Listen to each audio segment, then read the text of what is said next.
Hello students, today I am going to teach you English for 9th standard SSLC. In my live class, previous class, I have taught you already the first poem. So here, now in this video, I am going to teach you the second poem on page 37 from your textbooks. This is 9th SSLC English. Okay, today we are going to learn the poem Africa. Africa written by David Diop. Now before we could start the poem, there are two pictures given in your textbook. Okay, here the author has asked us to identify those persons. So can you identify those two persons? They are well-known persons. Okay, we know the first one is Mr. Abraham Lincoln, who was President of USA. And what was his contribution, or how is he very well known? He is very well known because he was a very able president of USA and he abolished the system of slavery in USA.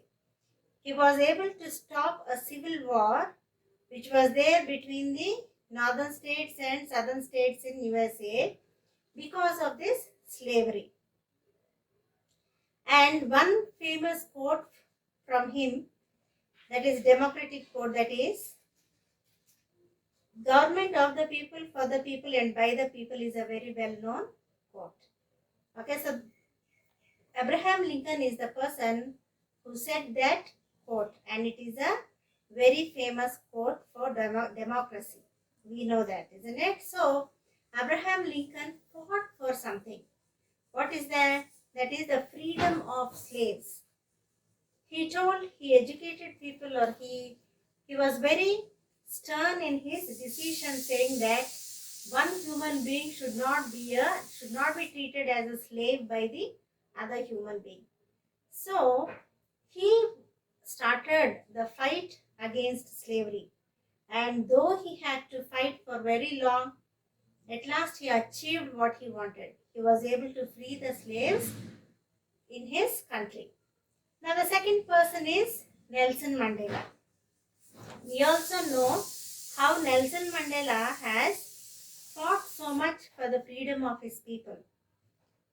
During the time when the British colony was there in his country, just like how Britishers ruled India, they were ruling even in Africa, and the people there also had this problem called as apartheid in South Africa. The African people were ill-treated. So he started fighting for the rights of his people too. And when he started his fight for the rights of his people, he was imprisoned for 27 years. But at last, after he came out of the prison, he became the president of the country for 5 years, from 1994 to June 1999. So these two persons have fought for something good for their society. They wanted their people to have freedom, and they wanted the people to enjoy the rights that a human being should enjoy.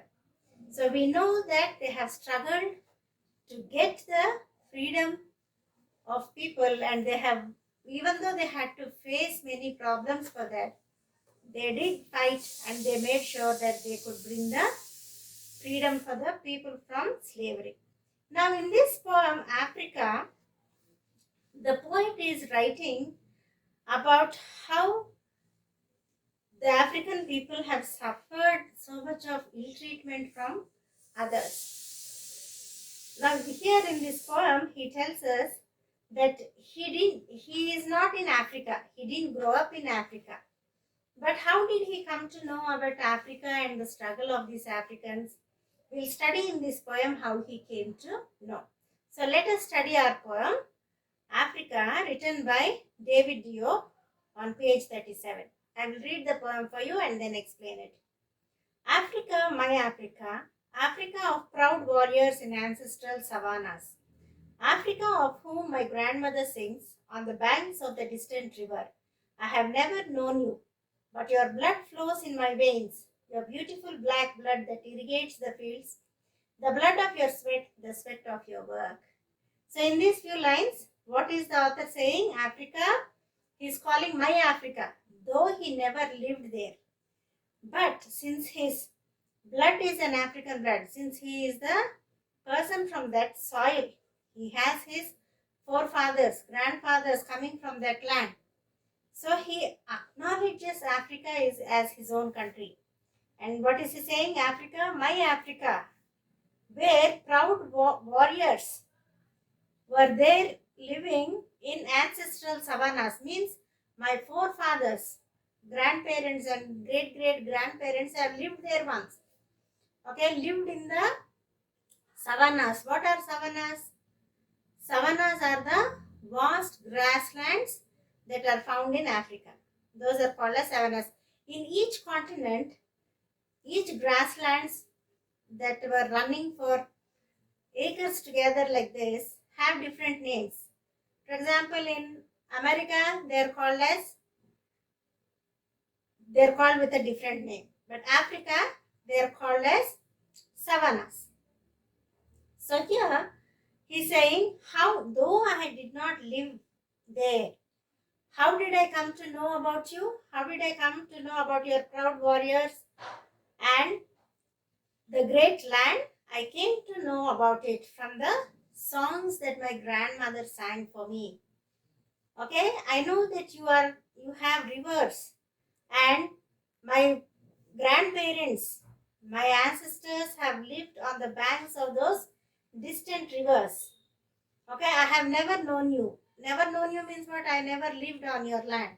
I never stayed there. I was not born there, or I was not brought up there. But how can I call you as my land? Because your blood runs in me. Okay, your beautiful black blood, he says. People all try to look down upon us because our color is black. But I am not scared, or I am not feeling insignificant because people are calling me black. I am proud. I am proud that I have my black color. Even if they call that I have a black blood, I am proud to have that black blood.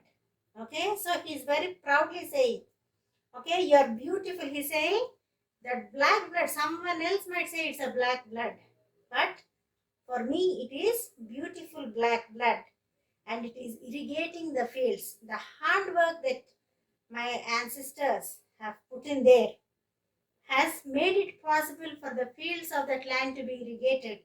Okay, then the blood of your sweat and the sweat of your work. I know when he says beautiful Africa, is he just referring only to the land? No, he is referring to the people of the land. He's saying people might call you as black, and they might say that you have black blood in you, but I am proud of that black blood because they have put in hard work. They were not lazy people. They sweat their blood. Okay, they have worked so hard. So I am proud that they are such hard workers. I am proud of the way that my ancestors have lived their life. Maybe others, out of their selfishness, have made them slaves, but basically they are hardworking people. That is why I feel proud of my black blood. Then when we turn to the next page 38, the work of your slavery, the slavery of your children. Africa, tell me, Africa, is this you, this back that is bent, this back that breaks under the weight of humiliation? Okay, so here in these few lines, what is he saying? People have treated you like slaves. Okay, though we all are human beings. Okay, one kind of human being took advantage of you, took advantage of your hard working nature, took advantage of your good nature, and made you children of slavery. Though you are called as children of slavery, though you are called as black people and black blood, okay, but I can see the hard work that you do.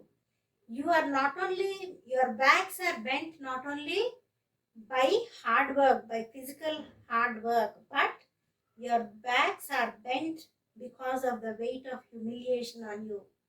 People have ill-treated you. If you think of the way the white man has put through the black people because of their color and the kind of ill-treatment they have given, we really feel very bad.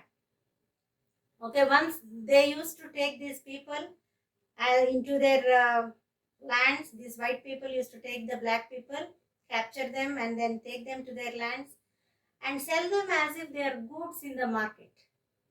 People used to buy them for slavery.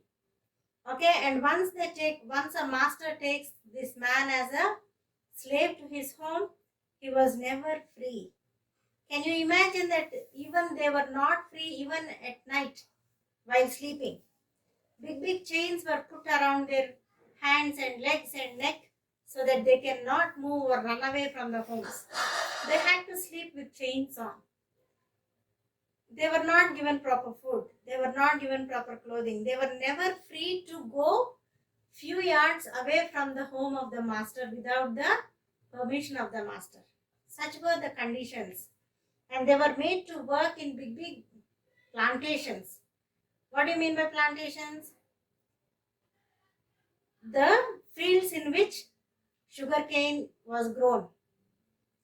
Okay, so here that was the kind of treatment that they were given. So here he says, your backs were bent not only by the physical work that you were doing, but for the weight of humiliation. The kind of humiliation that you were given, the ill treatment that you were given, you felt so humiliated, but you never opened your mouth. The back trembling with red scars. When do you get red scars on your back? When a person beats you with a whip, isn't it? So these people were treated worse than animals. They were beaten on the backs or anywhere on the body with the whips. There was no discrimination between man and woman. Both men and women were beaten up, treated as slaves, not given proper food, not given any freedom to talk or to go away from the place of the master's house, or without the master giving any permission, they could not just step out of the house. So that kind of humiliation they have faced. So he's saying, your backs were trembling with the pain that you had from the whip beating and the red scars that were on your backs, and saying yes to the whip under the midday sun. You were made to work in the sun, in the rain, even if it was midday sun, you were bending down in the fields and working. And even if you just stand up because your back is paining, immediately the masters would come and whip you. And the back had red scars, maybe blood oozing out of the marks. Okay, so such kind of humiliation, because of that such kind of humiliation, your backs are bent. Okay, you never said no to the whiplashes that are given on your back. Even if it is midday sun, you were working hard. But a grave voice answers me, impetuous son, that tree young and strong, that tree there, is splendid loneliness amidst white and faded flowers. That is Africa, your Africa, that grows again patiently, obstinately, and its fruit gradually acquires the bitter taste of liberty. So the poet is saying, when I think of all this, I feel bad. But there is a still voice which is coming to me and telling me, son, look there. You are very impatient, means you are very quick in deciding things. Maybe looking at the past of your ancestors, you are thinking that your people were humiliated only. Yes, maybe they were humiliated, but never think that out of your quick understanding or quick emotions, don't think that your people are going to stay like that forever.